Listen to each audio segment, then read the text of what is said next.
Assalamualaikum warahmatullahi wabarakatuh. Perkenalkan, nama saya Ahmad Alfazi, NPM 23126063. Jadi pada video kali ini, saya akan membahas tentang analisis kitab Sabilal Muhtadin karangan Syekh Muhammad Arsyad Al-Banjari yang membahas tentang zakat perdagangan. Jadi apa-apa saja yang akan dibahas dalam video kali ini, itu mari kita saksikan bersama-sama. Halo, selamat datang di sesi bedah materi kita hari ini. Nah, kali ini kita bakal mencoba menggabungkan dua hal yang kayaknya beda zaman banget. Di satu sisi, kita punya hukum komersial Islam abad ke-18 dari kitab klasik Sabilal Muhtadin, dan di sisi lain, realitas ekonomi digital lewat smartphone yang kita jalani tiap hari. Jadi, buat Anda para pengusaha digital yang pengen mastiin keuntungannya tetap sejalan sama prinsip syariah, yuk kita mulai. Coba bayangkan skenario ini. Gimana kalau Anda itu seorang dropshipper? Anda jualan barang secara online, tapi nggak pernah sekalipun nyentuh atau megang stok fisiknya. Pertanyaannya, apakah Anda tetap wajib bayar zakat untuk barang-barang itu?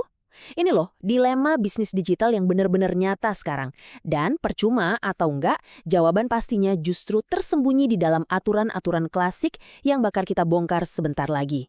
Oke, biar gampang, ini peta jalan kita hari ini.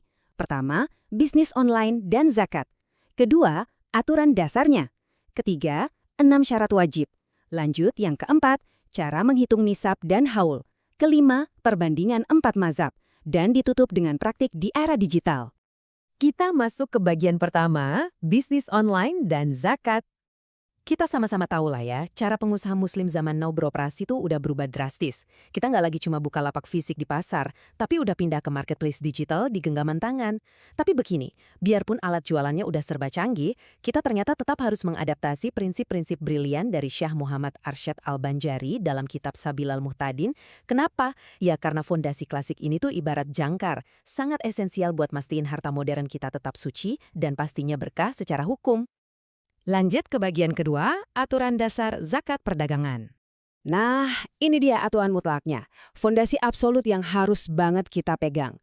Zakat wajib untuk barang dagangan itu angkanya udah dipatok pasti, yaitu 2,5% dari nilai barang. Nggak kurang dan nggak lebih ya. Yang bikin aturan ini makin menarik adalah soal cara bayarnya. Anda itu justru dilarang loh membayar zakat dagangan pakai barang fisiknya langsung. Coba deh bayangin, betapa repotnya kalau Anda harus ngirim ratusan pasang sepatu atau tumpukan baju dagangan Anda ke lembaga amil zakat. Bakal pusing kan? Makanya syariat dengan tegas mewajibkan kita untuk membayarkan nilai uang dari barang tersebut, bukan wujud aslinya. Tapi awas, ada penalti yang lumayan tegas kalau kita sampai lalai. Buat Anda, para pemilik bisnis, kalau sebenarnya Anda udah mampu bayar zakat tapi sengaja ditunda-tunda, lalu tiba-tiba harga pasar barang Anda anjlok, Anda tetap wajib bayar zakat pakai patokan nilai awal yang lebih tinggi tadi. Jadi, hitung-hitungannya sebagai penalti. Syariah itu ternyata sangat tegas ya kalau menyangkut tanggung jawab finansial. Sekarang kita masuk ke bagian ketiga, 6 syarat wajib.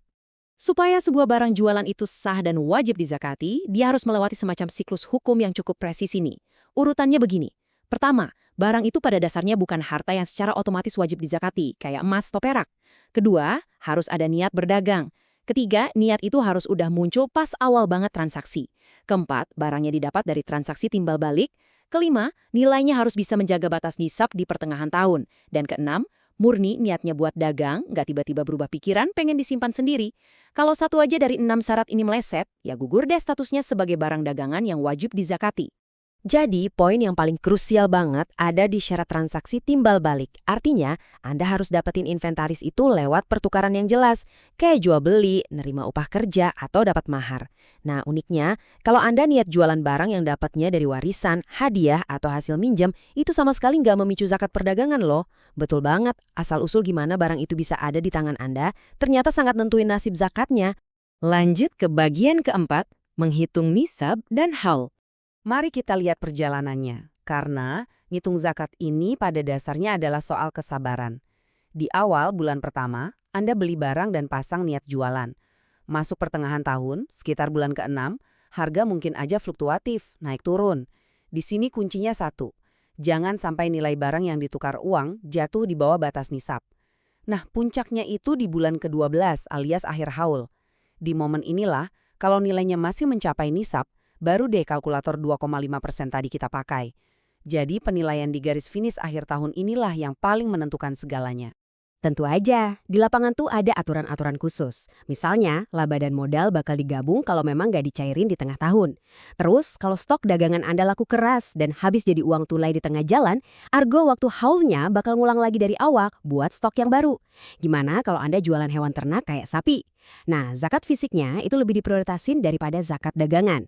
Terakhir, kalau bisnisnya patungan atau kemitraan, yang wajib bayar zakatnya adalah si pemilik modal. Kelihatan ya, sedikit aja perubahan strategi di tengah jalan, rumus hitungannya bisa berubah total. Kita bergeser ke bagian kelima, perbandingan 4 mazhab. Kalau kita intip lanskap hukum Islam yang lebih luas, jujur ini membuka wawasan banget soal keberagaman. Mazhab Hanafi misalnya, mereka mensyaratkan nisab itu ada di awal dan akhir tahun, bahkan ngebolehin bayar zakat pakai barang fisik. Beda lagi sama mazhab Maliki yang membagi aturan antara pedagang yang aktif muter barang sama yang cuma nimbun. Nah, kalau mazhab Syafi'i, fokusnya murni di akhir tahun dan bayarnya wajib pakai uang tunai. Terakhir mazhab Hanbali, ini yang paling ketat, nisabnya nggak boleh putus dan harus kejaga penuh sepanjang tahun. Pertanyaannya, posisi ijtihad Syekh Al-Banjari ada di mana? Ternyata pandangan beliau itu sejalan sempurna dengan mazhab Syafi'i. Lewat kitab Sabilal Muhtadin, beliau dengan tegas menjadikan metodologi ini sebagai standar operasional kita. Pembayarannya mutlak pakai uang, dan penilaian nisabnya murni dihitung saat mencapai garis finish akhir tahun. Terakhir nih, bagian keenam, praktik di era digital. Yuk kita balik ke pertanyaan jebakan kita di awal tadi. Gimana nasibnya si dropshipper? Karena model digital ini ngebuat penjual cuma promosiin barang yang fisiknya nggak mereka pegang, kesimpulannya, seorang dropshipper itu wajib banget punya akad kepemilikan timbal balik yang jelas sama suppliernya. Tanpa adanya akad yang sah ini, status kepemilikan barangnya jadi abu-abu. Imbasnya, kewajiban zakat perdagangannya pun nggak bisa diterapkan. Ini juga peringatan penting banget buat Anda para pebisnis e-commerce. Kita tahu harga di marketplace itu liarnya minta ampun. Belum lagi barang yang nyebar di berbagai gudang digital. Makanya, Anda dituntut buat benar-benar proaktif merekap valuasi aset di akhir haul. Masih ingat kan soal penalti tadi? Jangan sampai karena salah atau males nyatat, status zakat Anda jadi bermasalah dan berujung fatal. Kalau bisa disimpulkan, inti dari semua obrolan kita hari ini adalah niat, kepemilikan timbal balik, dan penilaian akhir tahun itu tetap jadi standar utama yang nggak bisa ditawar.